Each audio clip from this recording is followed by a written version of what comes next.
सिरोंचा नगर पंचायतीच्या अध्यक्ष व उपाध्यक्ष विरोधात 20 एप्रिल 2026 रोजी जिल्हाधिकारी अविशांत पांडा यांच्याकडे 14 नगरसेवकांनी अविश्वास प्रस्ताव दाखल केला होता।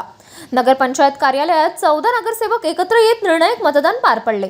ही प्रक्रिया उपविभागीय अधिकारी श्री राऊत यांच्या उपस्थितीत पार पडली।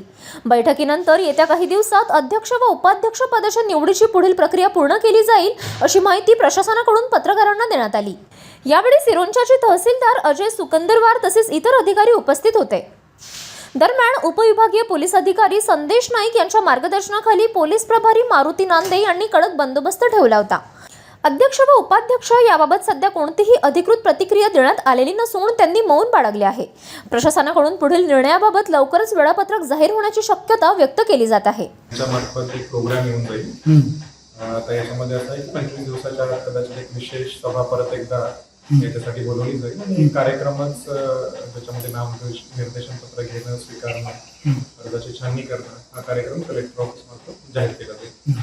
तो कार्यक्रम जाहीर केल्यानंतर आपण त्यानुसार कारवाई करू। नवराष्ट्र निर्माण न्यूज साठी जावेद अली, जिल्हा प्रतिनिधी, गडचिरोली।